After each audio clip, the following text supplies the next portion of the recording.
Au-dessus de la Manche, dans les airs, un objet volant non identifié ce matin. Francky Zapata a réussi son pari. Il a relié Sangatte dans le Pas-de-Calais à Douvres en Angleterre et il est avec nous en direct par téléphone ce matin. Bonjour Francky Zapata. Bonjour. Alors on vient de passer ce matin en direct avec vous de la science-fiction à la réalité, traverser la Manche. C'était un rêve, hein.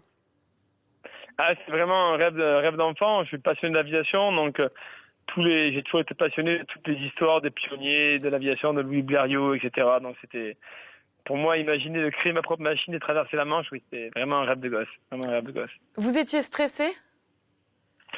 Oui, parce que là, j'ai raté la semaine dernière, donc sur le bateau au milieu.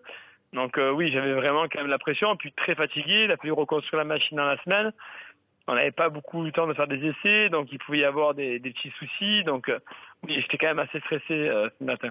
Mais justement, la deuxième fois a été la bonne. Le premier essai, c'était le 25 juillet dernier. Donc il y a eu très peu de temps. Comment vous avez réparé votre engin ? En fait, je l'ai reconstruit entièrement. Je crois que la seule chose que j'ai gardée, c'est le châssis en aluminium et la boîte en plastique de la télécommande.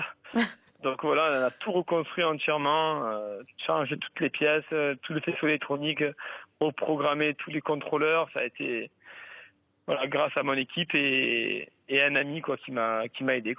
Alors la dernière fois, ce qui avait posé problème le 25 juillet, c'était justement le ravitaillement, puisque 35 km entre la France et l'Angleterre, il y a besoin d'un ravitaillement en kérosène. Ça se passe sur un bateau au milieu de la mer et c'est ce qui avait posé problème. La dernière fois, en vol vertical, on a très peu d'autonomie. Est-ce que c'est ce que vous craignez ce matin ?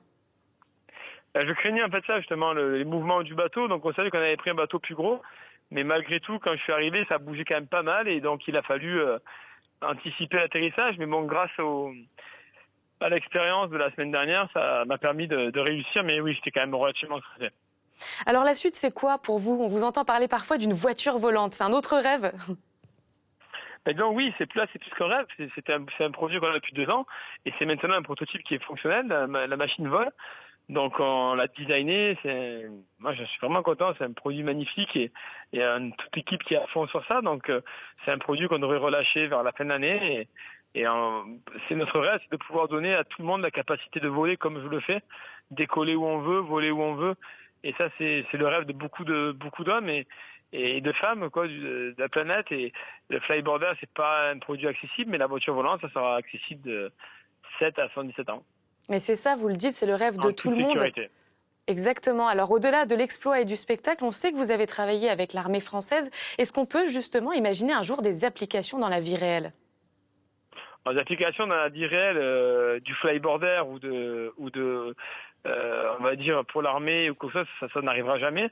Mais par contre, notre voiture volante, oui, ça va être le produit le plus rapide et le plus léger de déplacement qui ait jamais existé pour l'instant. Donc oui, il y a des applications et il n'en manquera pas.